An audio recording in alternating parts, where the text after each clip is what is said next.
Amigos de Veracidad Channel, bienvenidos a su programa Carpazo. Este es el penúltimo programa de esta segunda temporada y ya estamos preparándonos para nuestra tercera temporada, donde vamos a estudiar a profundidad también el capítulo 21 de Lucas.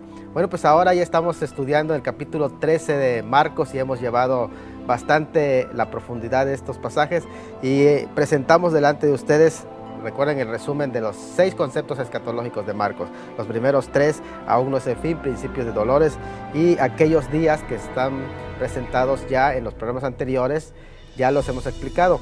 Y a partir de hoy vamos a explicar los otros conceptos, los otros 3 conceptos, que son después de aquella tribulación, que es un concepto muy interesante, el fin, vamos a hablar del tema del fin, y aquel día y la hora, que va a ser el último programa con el que vamos a concluir. Bueno, pues ¿qué les parece entonces si recordamos que cuando se habla de precisamente el capítulo 13 de Marcos, estamos hablando en mente de Marcos el fin de las 70 semanas proféticas, los cuales en el diagrama que aparece en su pantalla pueden ustedes ver cuál es todo ese recorrido que hemos tenido. Y ahora estamos hablando de la última semana profética de Daniel, precisamente el periodo de la gran tribulación. Allí nos estamos concentrando para hablar de los últimos 3 conceptos escatológicos, y les invito, antes de entrar a lo que es el fin, a que me acompañen a ver el siguiente clip sobre el concepto del fin. Fin. Hebreo, ketz, extremidad, consumación, límite, postrero, después o al cabo de un tiempo. Jeremías 30, del 18 al 23, es uno de los primeros profetas que habló del fin de los días, refiriéndose al tiempo en que volverán los cautivos de Jacob. Jerusalén será asentada y el templo asentado según su forma. Israel será restaurado para siempre y sus opresores castigados. El fin viene, anunció Ezequiel, refiriéndose al juicio sobre abominaciones de los hombres a un tiempo de males, de ira, furor y juicio divino. Ezequiel 7 del 2 al 12. De ahí es que Daniel, al recibir la visión del cuerno pequeño, del continuo sacrificio, de la preservación asoladora y la purificación del templo, Daniel 8 del 8 al 14, se le dijo por Gabriel que la visión es para el tiempo del fin, 8:17, y se refiere al fin de la ira, 8:19. En la profecía de las 70 semanas, 2 veces se refiere al mismo fin, Daniel 9:26. 1. Respecto a cómo termina la ciudad y el santuario en la tribulación, su fin será con inundación. 2. Respecto al tiempo que duran las guerras constantes de Medio Oriente, hasta el fin de la guerra durarán las devastaciones. Luego, cuando describe al rey altivo, en Daniel 11, 36 al 45. El anticristo escatológico enmarca que llegará a su fin, el cual es descrito en Apocalipsis 19 del 19 al 20, derrotado en la batalla de Armagedón, lanzado al fuego de fuego vivo. La continuación del capítulo 11 de Daniel es el capítulo 12, la cual continúa describiendo el tiempo de duración de la segunda parte de la gran tribulación, aludiendo 6 veces al fin de ese capítulo. A. Estas profecías están relacionadas con el tiempo del fin, 12:4. B. Daniel preguntó por el fin de la dispersión del poder del pueblo santo, 12:6. C. De nuevo insistió en preguntar cuándo será el fin, 12:8. D. Se le pide a Daniel que no pregunte más, pues esa profecía es para el tiempo del fin, 12:9. E. Hay una diferencia entre el fin de los días de Daniel y el tiempo del fin, 12:13. F. Se le promete que recibirá su heredad al fin de los días, 12:13. Oseas también profetizó que los hijos de Israel buscarán a Jehová y David su rey en el fin de los días. Ya en el Nuevo Testamento se delinea el concepto del fin, el patrón de los profetas. A. La siega coincide con el fin de este siglo, Mateo 13 del 39 al 40 y al 49. B. Los discípulos preguntaron sobre la señal de este fin del siglo, Mateo 24:3. C. Las señales de la primera parte de la tribulación no son del fin o el fin no viene inmediatamente, Mateo 24:6, Marcos 13:7, Lucas 21:9. D. Los que durante la gran tribulación preserven hasta el fin se salvarán, Mateo 24:13, Marcos 13:13. E. Antes de que venga ese fin, será anunciado el Evangelio del Reino Mesiánico, Mateo 24:14. En él, la ilustración se refiere al fin del embarazo. El fin, aquí es el final de la espera de la llegada del Mesías para establecer su reino, y en su cumplimiento se refiere al fin de varios programas los cuales coinciden. Por tanto, se trata de fin de los tiempos de los gentiles, fin de los imperios mundiales, fin del gobierno de la bestia, fin de las guerras en Medio Oriente, fin de la dispersión del pueblo judío, fin de los juicios de la tribulación, fin de la ira, fin de la espera del Mesías. Amigos, creo que el video fue muy específico con respecto al fin. Marcos capítulo 13, versículo 13, habla de ese concepto cuando dice: y seréis aborrecidos de todos por causa de mi nombre, mas el que persevere hasta el fin, ese será salvo. Y aquí el término fin se refiere a la culminación de un programa, no a un catastrófico fin del mundo. Y después de esta pausa vamos a estar analizando la siguiente gráfica que presentamos delante de ustedes y lo vamos a analizar con profundidad en el concepto de qué fin está haciendo referencia Marcos capítulo 13.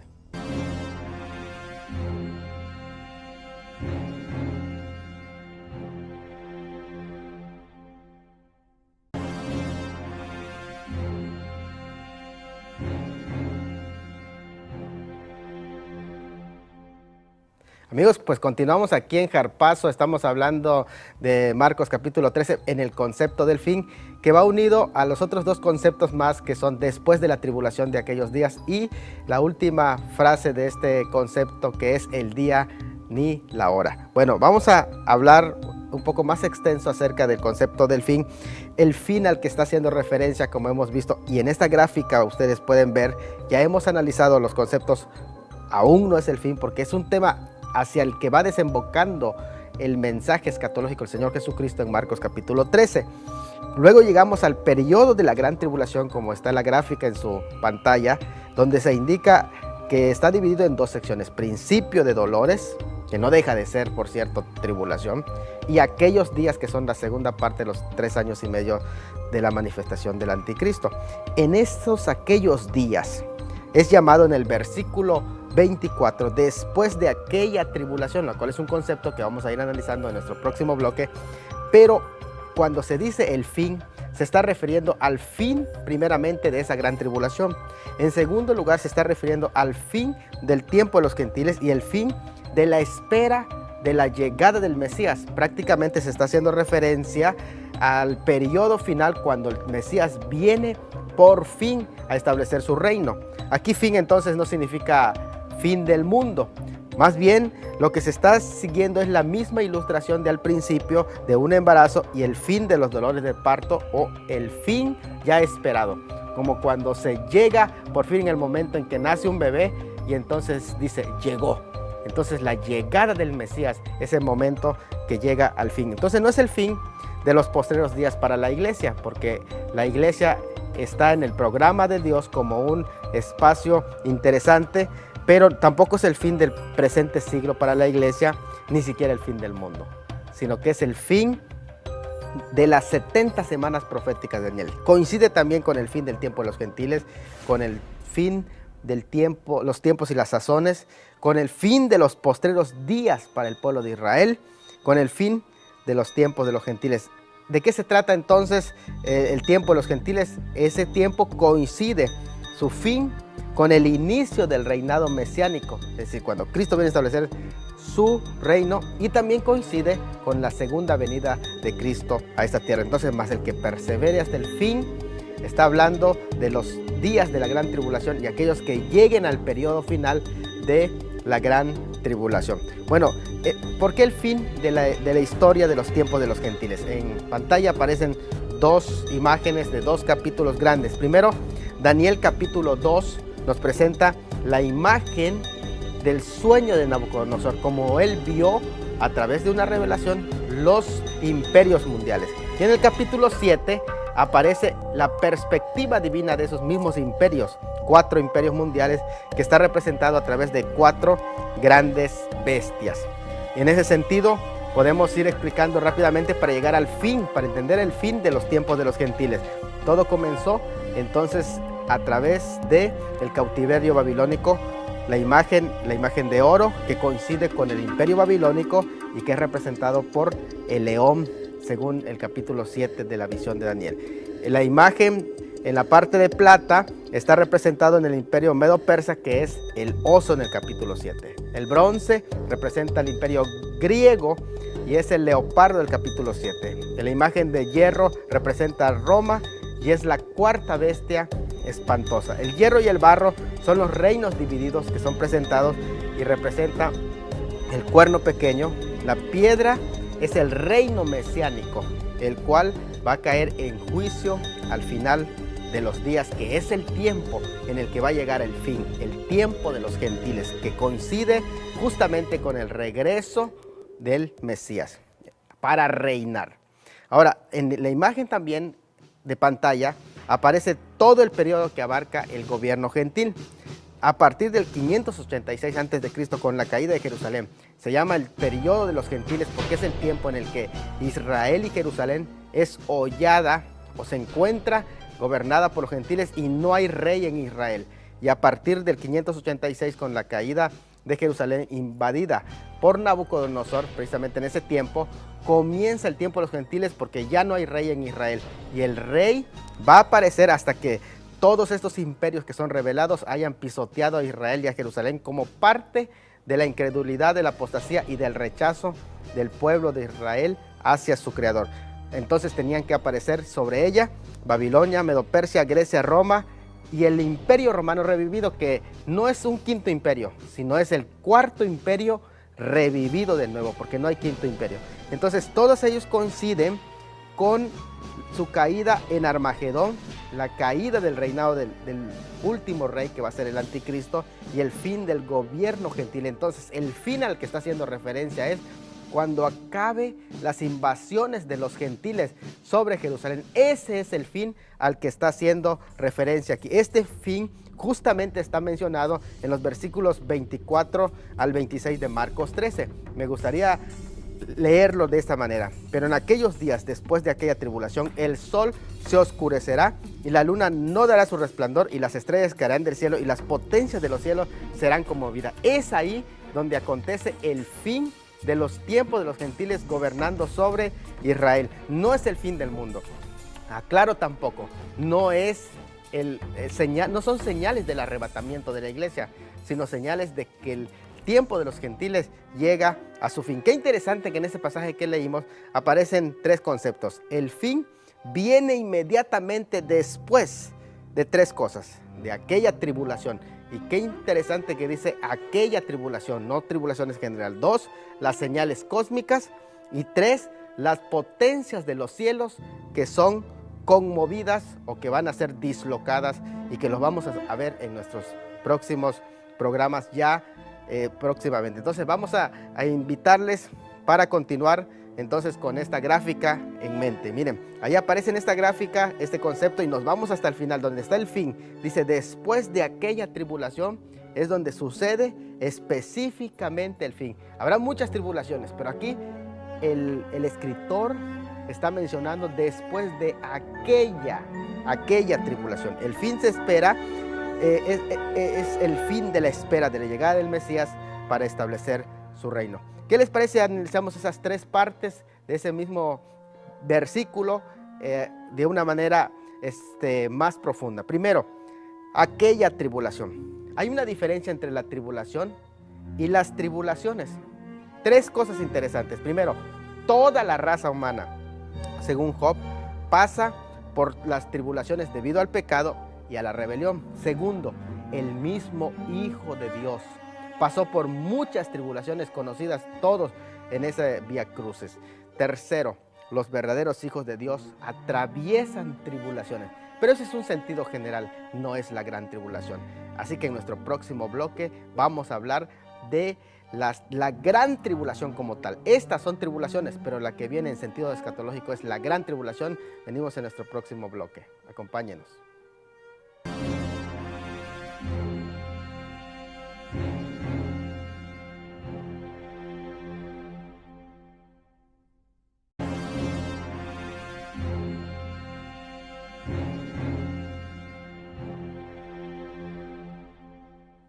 Amigos, seguimos aquí en Jarpazo. Acuérdense que estamos hablando de Marcos 13 y específicamente de la tribulación de aquellos días. Y como hemos especificado, cuando dice la tribulación de aquellos días, significa de una manera correcta que no se refiere a todas las tribulaciones que viven los seres humanos, sino que se refiere a una tribulación escatológica, como lo reitera el libro de Apocalipsis cuando le llama la gran tribulación. Y el griego dice la tribulación, la grande.